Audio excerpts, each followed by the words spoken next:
guys, here's my book haul for the night. 2 from Amazon and the rest from book closeouts. And I don't think I'm getting any more this week unless I decide to order anything from Amazon, because that comes quick. So, first 2 I got from Amazon were clearance books.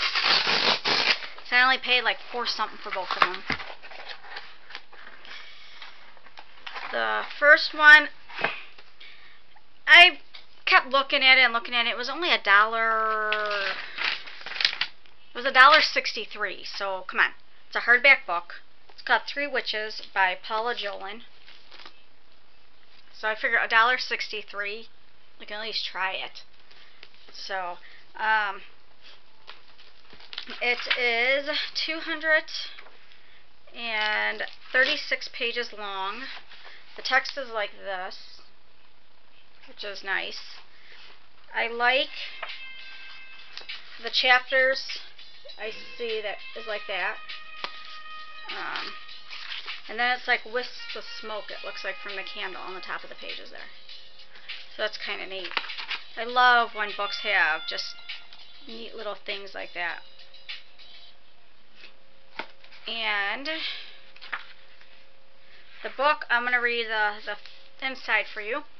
Aaliyah is in love with him, even though he's not Muslim. Jillian needs the money he was supposed to get for her so she can get back to Trinidad, and Simona wishes she hadn't drunkenly screamed at him that night. 3 very different girls, all haunted by the same boy. But Trevor Saunders is dead, and he's not coming back, unless these girls have their way.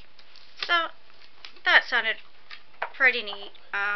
Not exactly sure of the ratings on it, but like I said, for $1.63. Oh, you know what? Let me see. Does the cover show anything? No. The next book I got is like a... Hold on, look at... Oh. Of course, she leaves right when I do that. She was on top of this other box, tearing up the tape in that. Okay. The next book I got is like a reference, fact book, whatever the heck you call them. And this was on clearance, and this one was only $2.61.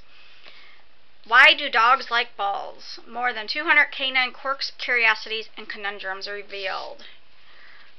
So I like I told you before, I like to learn things, and I have a dog. Dogs. I have cats. There is a cat one too, and I did order that one from book closeouts, so I should be on that one next week, because the cat one was not marked down on Amazon. So I love things like that, where it's a question and then it's a very short answer. I love things like that. So, like, can you tickle a dog? Can dogs break their collarbone? Why do dogs have wet noses? Do dogs get hiccups? Do dogs think?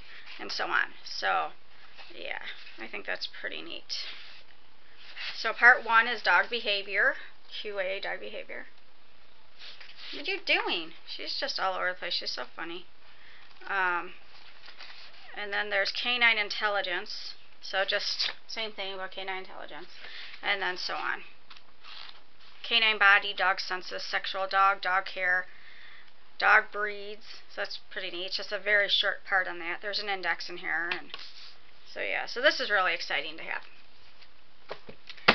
Now I'm going to go ahead and do some of the book closeouts. I'm not going to do a whole lot of them because I like to tell you what the book's about, and I know that takes up time. So, let's see what we got in here, because I forgot what I ordered.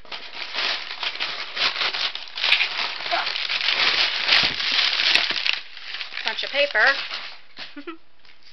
Okay. We got Defining Dulcie by Paul Acampora. This is another book where the cover is actually a little bit grainy. But still, this was a book that I was going to put back. And then I'm like, you know what, I'm going to get it. Because it's very country-ish, if that's a word. That's what it reminds me of, with the pickup and stuff. And this one, it's a short book as in height. And it is actually, is not even that long, if I can speak. It's 164 pages, around there. And it says, After Dulcie's dad dies, her mom decides that the two of them should reinvent themselves in California. But Dulcie doesn't think she needs reinventing. Her solution? Steal her dad's '68 Chevy and head back home to Connecticut. There she meets Roxanne, a girl whose scary home life makes Dulcie realize that her own situation might not be all that bad. Luckily for Roxanne, Dulcie Morgan Jones is a girl with a storehouse of strength and a generosity of spirit that stretches on for miles. So, yeah, that sounds good to me. So I got that one. It's just a blue cover, but on the side you have a car key. So that's kind of neat. Like I said, I like all those little touches that hardback covers have. I don't know where that cat... Oh, cat's looking out the window. The next thing I got is No Good Deed. It's a story of medicine, murder accusations, and the debate over how we die, by Lewis M. Cohen, MD. Like that cover too. And this book, obviously, is nonfiction. And it says, on a blustery night in January 2001, detectives from the Massachusetts State Police knocked on Amy Gleason's door. Gleason, along with fellow nurse Kim Hoy, had helped a patient deal with pain and suffering at the end of her life. Now the patient was dead and the two nurses were being investigated for murder. Both believed they had done the right thing, but they had no idea what it would cost them. What began on that cold night for Gleason and Hoy was an experience that would forever scar them. But for medical professionals everywhere, their situation, the death, the investigation, and the aftermath, is a byproduct of quiet yet forceful ideological battles consuming American hospitals. These are battles over proper medical procedures, battles over the nature of care, and battles over how terminally ill patients should die. In this captivating and powerful true story, Dr. Lewis M. Cohen uses the experiences of Gleason, Hoy, and the nursing assistant who accused them of murder to explore what happens when decisions about end-of-life care shift from the hospital to the courtroom to the church. Cohen goes behind the scenes on both sides of this debate, examining how advances in modern medicine have given us tremendous tools for prolonging life, but have also forced us to address how we treat patients who are dying and suffering. Tracing the issue from the uproar over Terry Schiavo's feeding tube, which I read that book, and I was kind of disappointed in that book because it didn't really tell as much as I hoped it would. To the controversial figure of Jack Kevorkian, to the legitimate threat of serial killer medical professionals. Cohen balances the need for criminal justice with the realities of healthcare, all the while focusing on the human beings, the nurses, the doctors, the family members, and most of all the patients, who must confront the physical and emotional pain of death on a daily basis. What emerges is an evocative portrait of end-of-life care in America, one that takes a hard look at life and death decisions, but never loses sight of the people who must make them. So I'm sorry, things like that just are really interesting to me. The text is nice too. So yeah, this is kind of neat because I forgot what I ordered. So yeah, I like that cover too. Let's see, and everything in this box is upside down. I think I opened it from the bottom, from the bottom. So let's see. Oh wow. Okay, this is not what I was expecting. I'm upset. Sad face. It's a textbook or something. All it said was hardback. Anyways, this is the one I was excited about getting. Don't ever get your hopes up, because last week didn't I get my hopes up too, and I was kind of disappointed. Then I got my hopes up about this book. I was reading one of my trivia books. I didn't order this book. Okay, sorry. I was reading one of my trivia books, and it was talking about the universe and stuff, and it got me interested. I'm like, oh, I want to learn more, so I got a book on the moon. This is not what I thought it was. The Big Book of the Moon by Rick Stroud. This is like a textbook. That's what it reminds me of. And look at the inside. Oh, very disappointing. Like, I can't read textbooks, but I can skim through it. Like, this is neat. So I can definitely skim through this book. It has pictures in here. So yeah, so you know, yeah, this would definitely be a book that I would skim on, but novels I don't skim. So, yeah. This is definitely reminding me of a textbook, and I'm not liking it. Yeah. That's kind of neat. Okay. Anyway, this next book, I have to look at my sheet, and I swore I did not order this book because I already have this book, so I'm going to have to find out what's going on with this. Because I Am Furniture by Talia Sheltress. This is the paperback, and I have the hardback of this book somewhere. Yeah, I have it somewhere.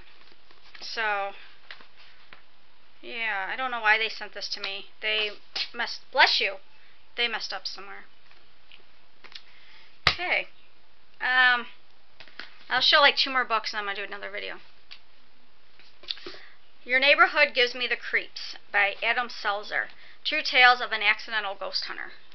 I like ghost things, so I just thought that would be neat. And it's Chicago. So, it's the Weird Chicago Tours. I don't know if you guys can see that.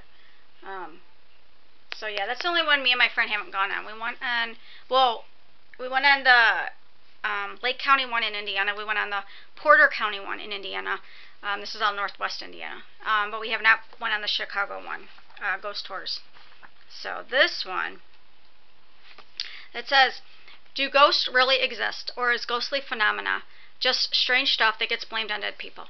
Giving you the real story, professional ghostbuster and skeptic Adam Selzer of Weird Chicago Tours delves into a mysterious death at a former funeral parlor, nightly ghost sightings at Hull House. Hull House, we actually did an overnight stay there, ghost hunting, so that was kind of, wasn't as creepy as I thought it would be, but it was pretty cool. And more. Proving that not all ghost hunters are kooks, some are just geeks gone wild. Selzer showcases true spooky tales worldwide, a history of hauntings, the art of ghost hunting, and cool evidence of the supernatural. These stories will make you want to investigate that cemetery down the road to see if it's haunted, or just dark and creepy. So yeah, so this sounds really good, like I said, especially because it's close to home. And then, this one I've been eyeing, and I just said, you know what, let me get it because I keep thinking about it. The Ever After by Amy Huntley. This is a little bit, it's not a new book. I don't think it's that old. 2009, yeah. And it says it's the William C. Morris Debut Award finalist. I don't care for the cover. So this is actually a rare one that I would get something that I don't care for the cover.